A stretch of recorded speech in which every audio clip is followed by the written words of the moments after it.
Hey guys, FilmCrazyAdam here. To those of you that have just stumbled across this channel, I appreciate you rolling the dice and I hope you enjoy what you see. To those of you that continue to roll the dice for some reason, I really appreciate you coming back. I hope I can continue to entertain you, and I hope you continue to enjoy what you see. Anyway, pleasantries out of the way, let's get to the video that you really came to see.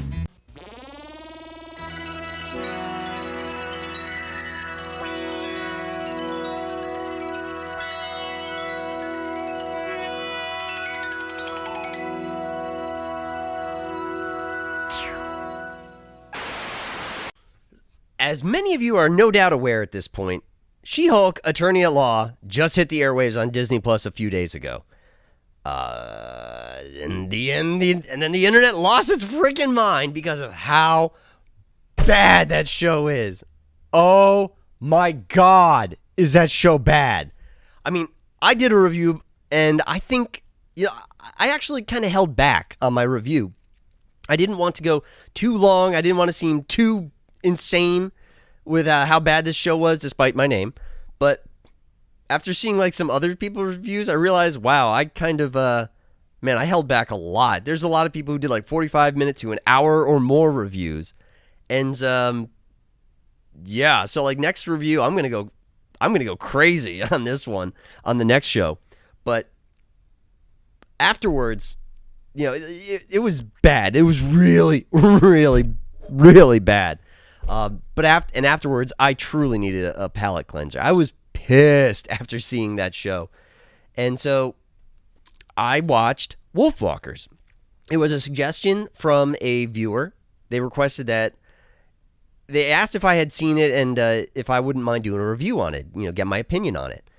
Well, I actually said, I can't remember if I said in my response if I knew what it was or not, but I watched the trailer. I pulled up the trailer, watched it, and I was like, oh, okay. I actually do remember seeing the trailer for this when it came out back in 2020. I never got around to watching the movie for a couple of reasons. Main reason of which was it was just a crazy year and I was working weird hours. So I never really got around to it, and I totally forgot that it was a thing. But I do remember seeing the trailer. And my review on this is, let's see.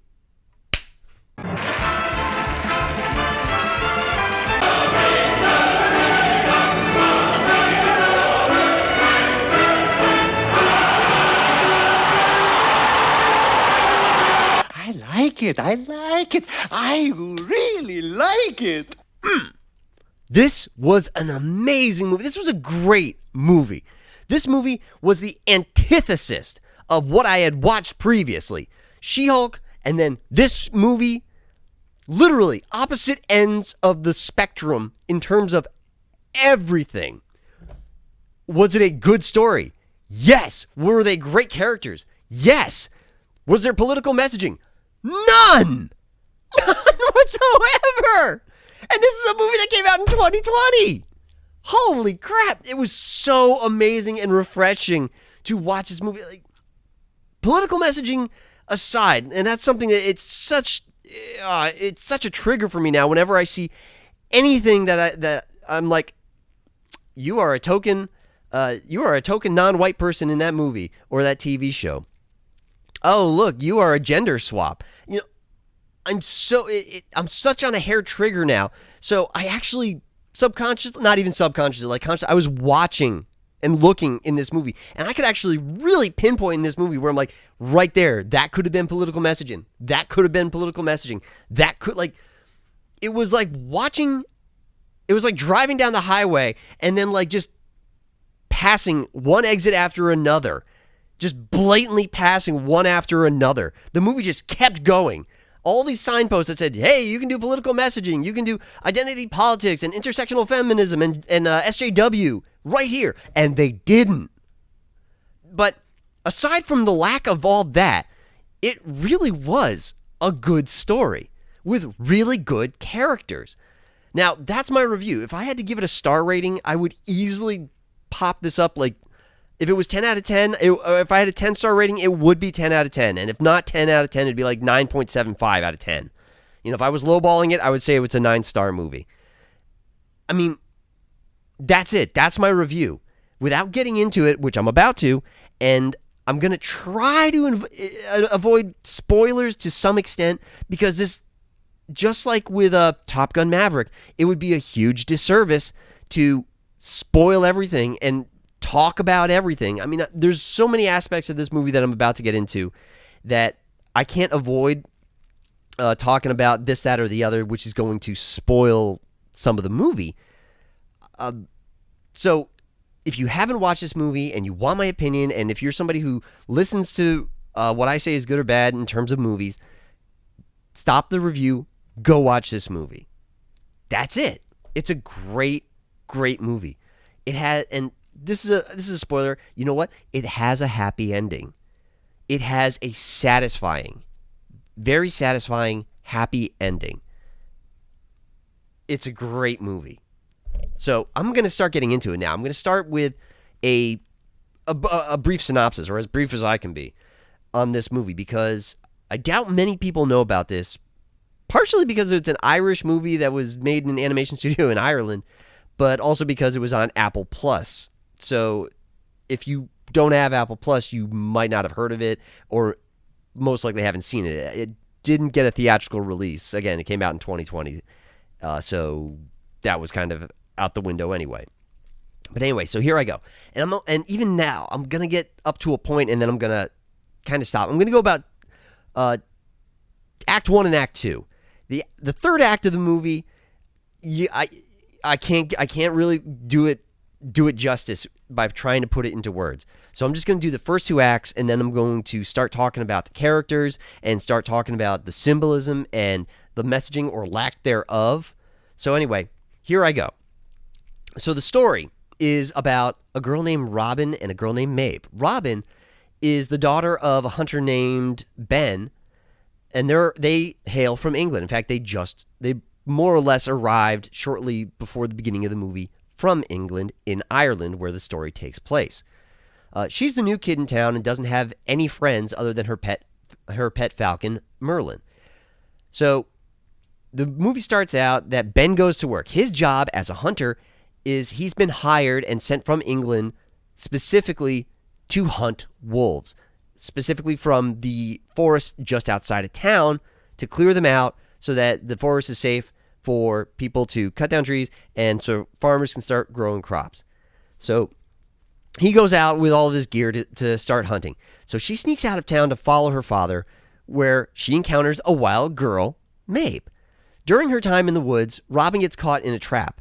Now, at this point, I'm going to kind of explain what a Wolfwalker is and, the title of the movie. Well, a Wolfwalker is kind of a fairy tale, though it's an original fairy tale, evidently. I looked it up. And a Wolfwalker is a human who has the capability that when they go to sleep, that their spirit projects forth from their body in the physical form of a wolf. It's kind of like astral projection, but physical form instead of etheric. And so when a Wolfwalker is asleep in their human form, they can walk around as a wolf in physical form, and the body will remain sleeping until the wolf returns to it. And so Robin gets caught in a trap, and then a wolf, it's Mabe in a wolf form, shows up, and she shows up, and while trying to free Robin, she accidentally bites her, passing on the curse, if you will, of the Wolfwalker to Robin. Now, it's not really a curse. I don't have a better word to describe it. She bites her, she becomes a Wolfwalker. There's a negative connotation with the word curse, but like I said, I don't have anything better right now. She passes this on to Robin, though neither of them realize it until later that night. But before that, the two of them get to know each other. They run around, they play, and despite their differences, become really good friends. Mabe explains that her and her mother, who is also a Wolfwalker, are trying to find a new place for the wolf pack to live, that they're trying to move and find a safe location and clear out of the forest. But her mother hasn't yet returned from searching in her wolf form. So Robin says that she's going to help. Her plan being that she's going to tell her father of what happened that day and convince him to help find Mabe's mother so that the wolves can move. which, like I said, that's the reason why he's there in the first place, to get rid of the wolves. So this would be great for him in Robin's eyes, if you can get the wolves all out of the forest all at once, instead of like going through and killing like dozens of wolves. You can just do it all in one fell swoop. But Robin's father doesn't really see it that way. In fact, when he comes home that night, she tries to explain to him her plan and what happened that day. But when he finds out that she left the town against his orders, he kind of gets a little pissed. Later that night, and then she goes to bed, and then, she goes to bed. And later that night, Robin wakes up as a wolf. This is when we discover that she now is a Wolfwalker. And she has to run away from her father, who discovers what appears to be a wolf standing over his sleeping daughter. She runs to Mabe and explains what happened. Robin returned, and then Mabe explains, what a Wolfwalker is and everything. Robin returns to town, but is spotted before she can get back home. She is chased through the town and hides in the castle, where she finds Mabe's mother, who's been captured. Hence why she hasn't come back. Robin's able to make it back to her body. At this point, her father is approached by the Lord Protector, who is the head of this town, the governing person in this town, and who, at this point, has been told numerous times that you got to get rid of these wolves, and he hasn't been able to perform his job. And so he's been relieved of his duties and as a hunter, and is drafted into the Lord Protector's personal guard. The Lord Protector tries to instill faith in his subjects, who at this point are starting to riot because there's wolves everywhere all of a sudden. There's a wolf in the town. And he tries to instill faith in them by showcasing that he, in fact, has a wolf. And not only that, but he has captured, domesticated, and bent it to its will. So he parades Mabe's captured mother out in front of everybody. And then at this point, S kind of hits the fan in a good way. Well, in a chaotic way. But that's it. That's the Act 1 and Act 2. I don't want to go any further, because going any further would be a disservice to you if you watch this movie. Anyway, so now let me get into the characters, because story, as I've said ad nauseum, story is the most important thing for me when it comes to movies and TV shows, is the story there. And what makes up good story? Good characters. If you don't have fleshed out characters, three-dimensional characters who we don't necessarily need to relate to them, which is a big thing in leftist-leaning Hollywood, is that everything has to be made relatable. That we have to modernize everything and make everything relatable for everybody, so that people watching can see mirror images of themselves on the TV screen. Because that's what's important, for people to not get lost in a story, not to be pulled out of their everyday normal existence to escape into a fantasy every so often. No, we need to make people see themselves and see present day problems in their shows. So, but anyway, which actually, let me touch on that right now. Like I said, I took some notes, and anyway, so, let me circle back I will circle back to this. Right now, let's just talk about the characters. So, you have Robin. She's great. I mean, she's smart, she's bright, she's adventurous, and she's fearless up to a point. Like all kids, they have no fear because they don't have any life experience, and they haven't had to deal with pain or fear or screwing up. But once they do, it's once burned, twice shy. She's very outgoing. She's very friendly. She's very imaginative.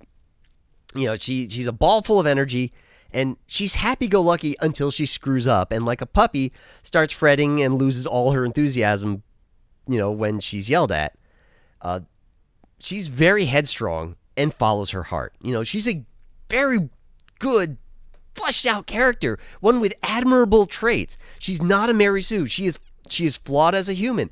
She has her own opinion on things. She's not, Hawkeye. She carries around a little crossbow, and she's good with it, but she's not freaking Hawkeye with it. And when placed in the situation, she goes around with this crossbow and she's like, she calls herself an apprentice hunter. She's like, I want to go out with Dad and I'm going to hunt with him. And he's like, no, you don't understand. It's dangerous. It's dangerous as hell out there. You stay home. And she sneaks out. And when she's put in that situation where where there's a bunch of wolves, she chokes, suddenly being like in the S, and like you come face to face with this wolf for the first time, and you see how big it is, and how loud and it snarls and growls, and how sharp the fangs are, and how many teeth it's got in it, and how fast they move. You get intimidated, and like you kind of lose your, you kind of, you lose your courage for a minute there. So like, it's realistic, and like, she's a little girl. She's not gonna be like running around like Jackie Chan, like beating the hell out of wolves and everything. No. So like, it was so refreshing to like see this kid act like a kid in a movie.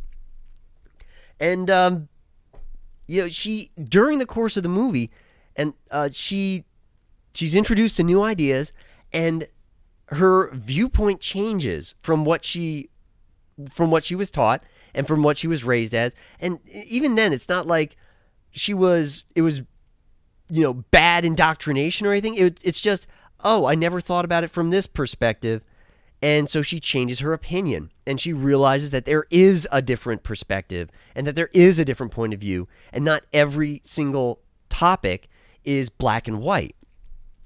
And so she evolves as a character during the course of the movie. Let's see, moving on. You've got Mabe, who is a little bit more, she's a little bit more simplistic in the sense that she has more experience. She lives out in the wild. She lives with her mother. They don't live in a town, so they're a little bit more wild. And so they have more life experiences, and they've dealt with hunters, and they've had to live on their own. Now, of course, they can go to sleep and become wolves, and so it's a little bit easier to live in the wild as a wolf than as a human, and it helps that she has this entire pack of wolves that flocks to her and loves her and protects her and listens to her, the mother and the daughter. And she could have easily had a huge chip on her shoulder. And it's more like somebody who has life experience. I said that before, but it's, what I mean by that is she's dealt with this. Like Mabe, when she runs into Robin for the first time and Robin just wants to shoot her in the face with a crossbow, it's, this isn't new to her. It's like, oh yeah, people have done this. People kind of freak out when they see me. They've done this. So it's like, it's not new. And so, she rolls with it, and she takes it, and it's the difference between freaking out and understanding what's going on because you've dealt with this before. So even as a kid, it's really cool to see, kind of that maturity level. And let's see, what else? And so she's also very friendly and outgoing. And despite the fact that that Robin initially, is kind of a little bigoted and bigoted towards her, and it's like, well, you're a wild person and you're a wolf, and you're not civilized, and I'm gonna kill you. And despite that fact, they become really good friends. Like the two of them, Mabe kind of she kind of chips away at Robin's bigotry until Robin, kind of gets distracted and realizes that, well, we're just two kids having fun. We're enjoying ourselves, we're having fun, and they become good friends. And then they, just like Robin no longer has a mother because she died, she understands the pain that Mabe is going through. Like, Mabe's mother is not dead, but she hasn't come back, and she's out there, and she doesn't know where she is. And so Robin knows what it's like to lose a mother, and so can empathize with Mabe. You see what I'm getting here? It's like these characters, like, they're good characters. They're well thought out and well written. Let's see. So you have moving on to Ben, Robin's father. So he's played by Sean Bean, whom I love. Sean Bean, that guy is amazing, and I'm so happy to see a movie that he doesn't get killed in. Spoilers. So he is a loving, caring father. He thinks only of protecting and providing for his daughter. That's it. That's his character. And that's what he goes for. He's just this loving father who just wants to protect his daughter.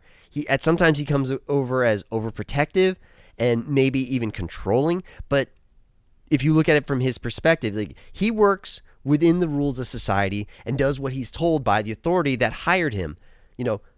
This is my job. I'm hired to do this. They pay me money, and with that money, I can afford to provide for and take care of and protect my daughter, the most important thing in his life. So he does treat her a little bit kind of like a Christmas ornament, like, it's really fragile. I don't want to, he doesn't condescend to her, but at the same time, he's very, very protective of her. Like, he never wants her to leave because there's wolves outside. I don't want you going outside the town because that's where wolves are, and it could rain, you could catch cold, or you might accidentally step in a trap or something, and so he is so focused, single-mindedly focused on, I have to do my job, because if I don't, they're going to, I'm eventually what happens to him, where he gets fired from his job, and so he moves from being a hunter down to, you're just a foot soldier now in the Lord Protector's personal guard. And then, of course, things happen, good things happen at the end. But so, like, his character, while simplistic, it's easy to understand, and it would be so easy to villainize him as a one-dimensional character, but he's got depth to him, and he can't afford to have new ideas, because if his ideas of how the world works change, then everything changes and nothing is simple anymore. And right now, all he needs is, like, I need it to be simple. Work, pay, daughter. And so he doesn't want to listen to Robin when she's like, we can't, don't kill the wolves. They're not bad. And he's like, no. It conflicts with his worldviews. And so, but he learns, but he learns at the end when proof is dropped right in front of him, and if you can argue that he was putting his head in the sand, he can't now because there's no sand. It's a great evolution of a character. Let me move on now to the antagonist, and I'm going to call him, and I say antagonist because I'm not going to say that he's a villain. See, the Lord Protector is an antagonist, but he's not a villain. He's the bad guy, but he's not a bad guy. What am I trying to say? Where am I trying to split this hair?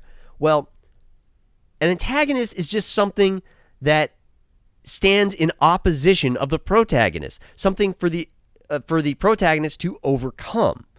Not necessarily has to be an evil thing.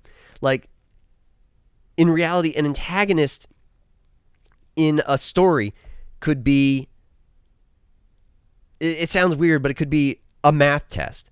If I don't pass this math test, I need to, I'm gonna fail, and I won't be able to graduate high school. So it's not your traditional antagonist, but it is. Like, this is the object, this is the thing that's in opposition to the character that they have to overcome. They have to learn more, they have to study more, they have to become better and overcome this obstacle. Now, more oftentimes than not, in fact, most oftentimes, an antagonist is a villain. Just a bad guy. Look at a Bond movie. The antagonist there is a bad guy. He wants to take over the world or destroy the world or, blow up London or something. Do you expect me to talk? No, Mr. Bond, I expect you to die. Oftentimes a villain is an antagonist is a villain. But in this case, I'm going to say he's not a villain. Here is his character. His character is pretty one-dimensional, but I'll argue that he's, in terms of like D&D, like if I use D&D alignments, he's lawful. Lawful what? I'm not quite sure. I don't want to say lawful evil, but I don't know if I could say I could actually kind of say lawful good, because here's the thing. A lawful character is actually like a slave to their own rules. Like a paladin. A paladin is a slave to the commandments of the god that they believe, or the god that they worship. So whatever those rules are, whatever laws are in place, they will follow them to the T, regardless if somebody made a mistake, if you did something accidentally, regardless of anything, regardless of new information, regardless of circumstances. A lawful character will always follow the rules 100%, regardless of anybody and anything and how it affects them. So, like, his job is, he is the governing person in this town, and he has dictated that we need to expand the farmlands because the town's getting bigger, so we need to clear out these forests and to make it safe to clear this woodland. Is we need to get rid of these wolves. We need to kill these wolves. And so that's his job, and that is his edict, and that is his stance, and that's it. And so it does not matter at all what Robin says to him, what the townspeople might say, what Ben says to him, does not matter. For me and the Lord, we got an understanding. We're on a mission from God. Nothing in this world will stop him from completing his mission, which is, I need to kill all these wolves. And it's not personal. Again, it's, we need to expand these fields, and we need to expand. And so to do that, we need to do this, and to do that safely, we need to clear out these wolves. So it's not personal. It's not like he's got a raging hard on to kill these wolves. It's not like a wolf bit him once and now he's like out for revenge and like trying to clear out the species. Though they did do that in England, and I'll get to that too. But I will actually say he's a paladin, because he's numerous times in the movie he kind of prays to his God, and asks for guidance and asks for the strength. And even at the end, this is a spoiler, that when he dies, so in a climactic scene, he is above a waterfall, or like on a ledge above a waterfall, kind of teetering on the edge. He's being held in the jaws of one of the Wolfwalkers, not telling you who, and not being injured. He's just being held there, and he comes to the realization that he's lost, that he's not going to win this, and the fight is over. You know, the battalion of men that came with him have all dispersed. His weaponry has been destroyed. He's literally the one person there left, and because of his lawful leaning, he is not going to change his mind, even at the moment of death, even staring death in the eyes. He is not going to change. And so instead of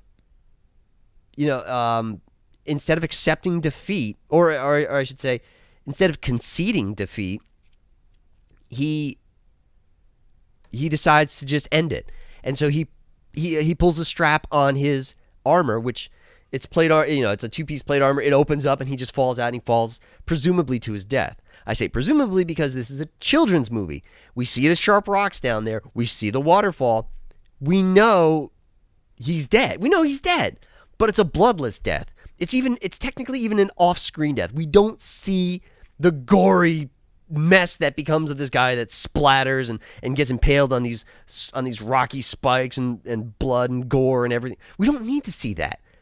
This is one of the very few times where I will say you can tell it, but I don't need to see it.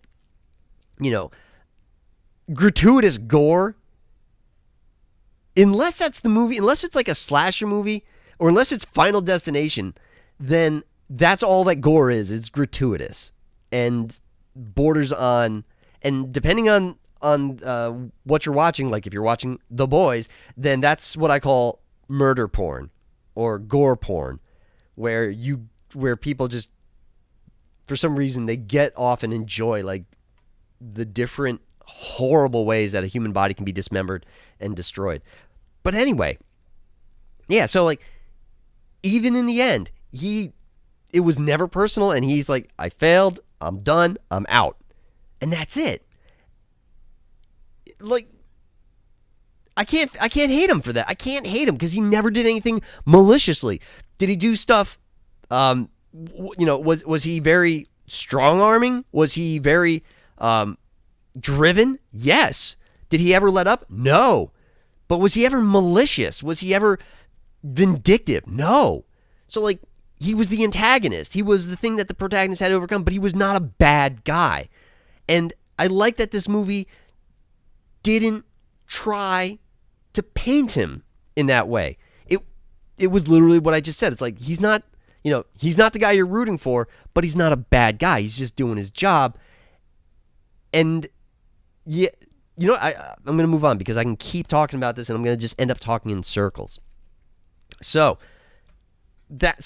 I've talked about the synopsis. I've talked about the characters and how great they are and how multi-layered they are. Most of them are multi-layered, and how that they evolve and change over the course of the movie. This is a good movie. This is a good story with good characters. Why can't Hollywood understand this?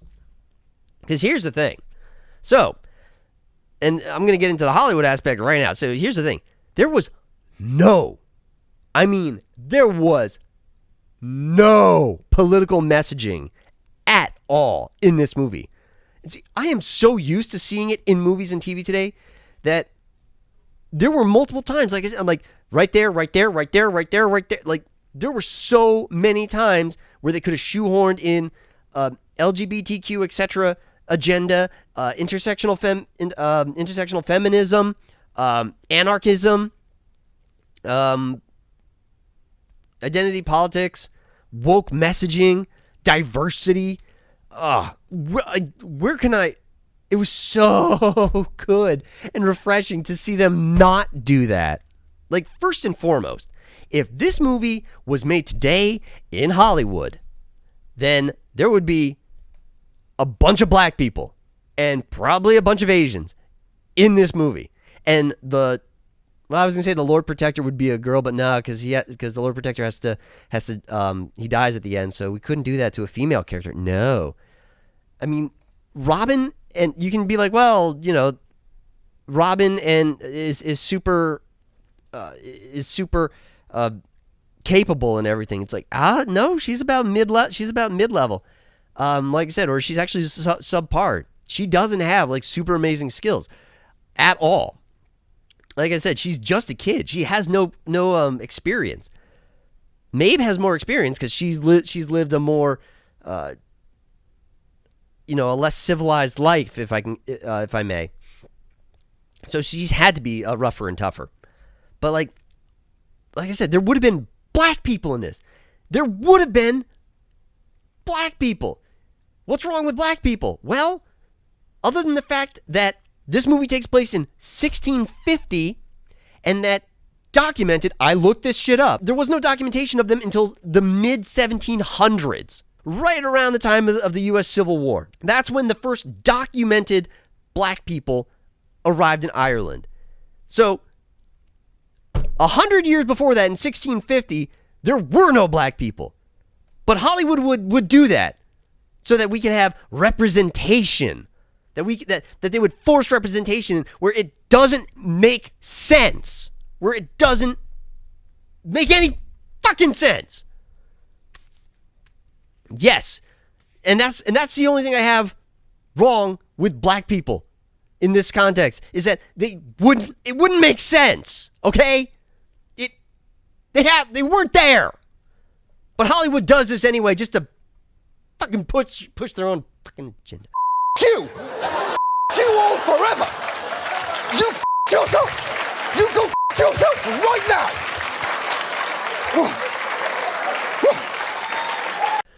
Anyway, moving on. But that, like, right there, that's a big thing. What else? Well, when Mabe and Robin are first meeting on that first day, and like I said, there's a little bit of they're not getting along, and but at some point the tide shifts, and they do start to get along, and they start running, and they start having fun, they start playing, and there's this one scene where they're tumbling around, and then they sit up and they're talking, they're like, they're enjoying each other's company, and then there's like a lull, and they're looking at each other.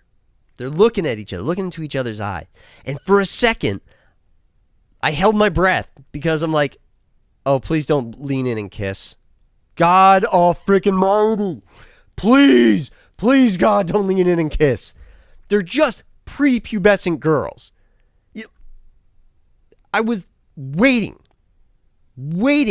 for them to stop, stare lovingly into each other's eyes, and then lean and kiss. Because that's the annoying, fucked up shit that the far leftists push. God forbid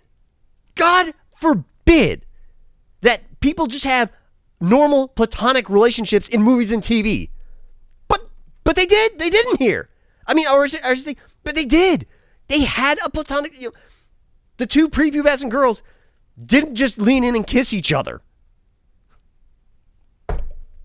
Holy shit. What a concept. That two people of the same gender could be in the same scene together and not kiss. Oh my God. Oh my God. Is this allowed to happen? Wow. On that note, they push that in so many Hollywood movies and TV shows. They push sexual preference and or sexual preference identity on the characters. Like every episode, like there's so many movies, so many episodes where we have to have a scene where two women are kissing or two guys are kissing. And let me ask, and I'll tell you this right now, and I should say this, that they go out of their way to like spell out the non-straight people's sexual preference. I'll tell you right now, of all the characters in this movie, I only know the sexual preference of two of them. And it's Ben, Robin's father, and forget her name, but Mabe's mother. Because you can, and here's the thing, it's never showcased. They never put a spotlight on it. They never go out of their way to talk about it. It's just inferred that, well, Robin's father married his, Robin's mother and father were married and had her. We don't know who Mabe's father is, but I mean, the way genetics works, you can kind of figure out guy plus girl. They make a mini human. So, and here's the thing, is that if I wanted to be an asshole, if I wanted to be a leftist Hollywood asshole, I would go about the route of, I would go about this route, the fucknut argument route, which is what I call it. If you make this argument, you are a fucktard. You are a fucknut, because when somebody says in a piece of literature, like people are like, well, I don't think that character would do that. Well, and then like the counter argument is, well, it doesn't specifically say that they don't do that. Let me tell you something. Where I work, we have a handbook. Now, it does not say in that handbook specifically that I'm not allowed to show up to work with no pants and a jar of peanut butter, shoved on my crank. But I'm pretty sure if I did that, I would get shot, or at the very least arrested and fired. And when I get questioned later, I'm pretty sure the defense of, well, it didn't say I couldn't do that in the handbook. I'm pretty sure that shit won't fly and I'm going to jail. But you have people who make that argument. People who would make the argument about Mabe's mom, like, well, maybe she is a lesbian, but, and maybe she got raped. That's really, that's great. Let's entertain that idea in a kid's movie. Let's do that. That's good. Let's not think that maybe for a second that she's straight and had a loving relationship with a male, her husband, and then had a child. I mean, wait, are we allowed to do that? Are they allowed? I don't know. But, it's shit like that some crazy leftist person would do that. They'd be like, well, maybe she's a lesbian, but she just got raped. And so she had this kid. Like she didn't want the kid, but she had the kid. And no, you're just a horrible person. If that's what you think, like, why does your brain go to that? Why do people's brains, like, they go out of their way and that is their first destination. It's not like, oh, maybe she, her husband just died, or maybe her husband's out someplace else looking for a home and they're going to meet up with him. Well, I'll tell you based on the end of the movie, it's not. He is dead. But anyway, I'm so happy that this movie didn't do that. I was ready for it. I was ready for it to happen and to be outraged, but it never happened. God, it was so good not to be pissed about that. Let's see. Yeah, so aside from not pushing identity politics, not pushing that agenda, intersectional feminism, woke messaging, they could have easily also gone in the direction of all authority is bad. Like, that's a thing now in a lot of movies and TV shows, is that whatever the governing body is, they're automatically bad. They're automatically bad. They're automatically horrible. They should be overthrown, and everyone who is in a government position should die. And it doesn't. It never goes down that route. Yeah, we don't sympathize and we don't agree with the Lord Protector, but he's just doing his job. He's not oppressive. He's not like the townspeople live happy lives, productive lives, but it's just this one characteristic that us as the audience don't agree with. So it was, again, they could have gone down these paths, but they didn't. They didn't. Holy shit. And this is something that I within my research and everything, I noted this, that records show that this whole thing where the British exterminated wolves, that's a thing. Records show that in Ireland, the last wild wolf was hunted and killed in 1786. So to all you self-hating Americans out there that spout toxic rhetoric about how horrible and awful Americans are, and that America is just this shit stain on the world, and that Americans are the lowest form of life, while you live comfortably in America and spout all this stuff, just remember that the English set out to, and in most cases succeeded in, wiping out entire ecosystems and causing entire species to go completely extinct on the British Isles for literally hundreds of years. They did this for hundreds of years. The last known wild wolf in England and Scotland was killed 300 years before the last wolf in Ireland. Yeah, that's a thing. That happened. So I've talked about the synopsis, the characters, and the horrible messaging about this. Let me tell you about what I took away from this movie as good messaging. So this movie, it's all about growth, learning from life experiences, and being open to change. That while all of us are different, we can still be friends, find common ground, and even change our views on different social political topics in our society. And not only that, but that it's okay to change your mind. That it's okay. You can change your mind. That you can feel one way one day and change it the next day. That today you might agree with the Democrats, and tomorrow you might be like, you know what? I think this Republican has a better idea. Or the opposite. That's fine. People act like you have to be one or the other, and that it is set in stone, and that it can never be changed, when that's wrong. That's just wrong. Nothing is set in stone. People change their minds all the time. I've seen it at freaking McDonald's. I've seen people change them. Hell, I changed my mind 8 times standing in line. Third back in line. I've changed my mind 8 times what I want. So nothing is set in stone, and that's okay. You can change your mind. Change your opinion. You can be one way on guns this week and the other way on the other. It's fine. It's okay. That doesn't make you a bad person for changing your mind. It's also about family and the bonds that make and the bonds that make up a family.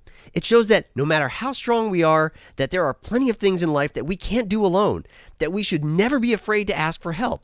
With the help of our friends and family, you are not alone and can accomplish so much more. That change, it also talks about that how change, while scary, isn't always a bad thing. Sometimes you find yourself in a rut, but you stay in it because you have a sense of security doing the familiar over and over, day in and day out. But breaking out of that rut is sometimes the best thing that you can do for yourself.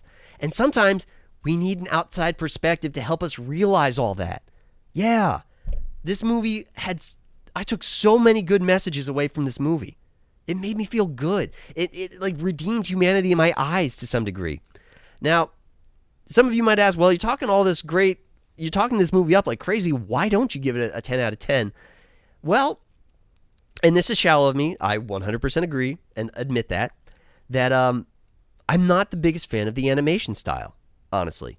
That was the big deterrent other than I just didn't have Apple Plus when this movie came out, is that I was a little turned off of the animation style. See, one of the things that is how they go about perspective, like with things in the distance or when they split screen something. It takes some getting used to, and in the end, I'm still not a huge fan of it. But that's it. That's the one thing I can say bad about this movie is I wasn't a huge fan of the animation style, though you do kind of get used to it the longer that you watch it. And like I said, it's not the first time where this has been kind of my, not an Achilles heel, but like a tripping up point for me, because one of my favorite animes of all time is called King of Bandit Jing. And like many anime, it's actually originated from a manga. And I was introduced to the anime first, and I was like, this is great. And then I found out that there was a manga, and I was like, oh, I got to pick that up, because oftentimes there's more in the manga than there is in the anime, or there's additional stuff in the manga that's not in the anime. And I picked up the first book, and I was like, ew, no. I was not a fan of the art style, and so I never picked up the series. And again, it's in my top 3. It's in my top 3 of favorite anime of all time, and I don't have the manga because I just don't like the drawing style of that manga artist. It's a shortcoming of mine. I get it, and I'm aware of it, and I don't think it's going to change. Anyway, other than that, what else? Oh, so yeah, this movie is so good that I actually want to buy it. I have this thing about, like, I like to own physical copies of things. I can show you over here. Maybe I'll put a picture that I have a couple shelves full of anime and DVDs, and I also have stuff on hard drives as well. And I actually got into a fight with somebody who I used to be friends with. I think I'm still friends. We got in a fight when Young Justice Season 3 came out, and I texted on this group thread that I was like, dude, I can't wait to have it. I'm going to download it, and I can't wait. And she's like, well, why are you downloading it? Why can't you just stream it? And I gave these reasons, like, well, just in case that the streaming service decides to stop streaming it and take it off of their service, I have a copy. Or if for some reason people try to edit it and censor it later on, I have the original release. And it was weird. She got in this real big fight and just attacked me over how stupid she thought it was that I was going to get a digital copy of this, like or save it to a physical hard drive. Which is weird because I was like, don't you have stuff? And she's like, I got pictures of my kids, but those, aren't being streamed on the internet. And even the other people in the group thread were like, what the hell is going on here? But anyway, so I wanted to buy a copy of this, and I looked on Amazon, and the only way that you can get a copy of this is it's part of a three movie box set. And so now I'm interested in seeing those movies. Now I got to get a copy of these other 3 movies and check those out. See what this movie did to me? Like, good movies, I want to see more of this. So I'm going to check out those movies too. I guess I'll end it right here. I've been going on for a little bit, but I think I did a pretty good job of explaining everything about this movie. I hope person that suggested this to me, I hope I'm curious to know what you think about the movie, and I thank you. I thank you for suggesting this to me. I never would have watched this otherwise. So thank you very much. Other than that, I guess I do want to mention that this is a new camera, and I'm still working on it, still trying to figure it out. I know that in my She-Hulk review that I was kind of like washed out, very orangey, and that the color kind of fluctuated during my review, and that was because I had the white balance on auto. Now it's on manual, so I'm still trying to figure this out. So bear with me, and I appreciate you guys watching. Anyway, that's all I got for now. I guess look forward to the pain next week when the next episode of She-Hulk comes out. I'm going to try to get a couple more videos out before then. Not of reviewing any things, but I do have some topics that I do want to talk about, and I'm going to make videos about them. Look forward to them. Anyway, that's all I got for now. Talk to you later. Hey guys, thanks for watching. If you enjoyed what you saw, please hit like and subscribe. It'd be greatly appreciated. If you didn't like what you saw, well, I appreciate you watching all the way to the end, and I hope you come back because maybe I'll have a video in the future that you do like. Other than that, if anyone out there has anything that they wish that I would review, please let me know and I'll try and get to it. Other than that, thanks again for watching, and I'll see you in the next video.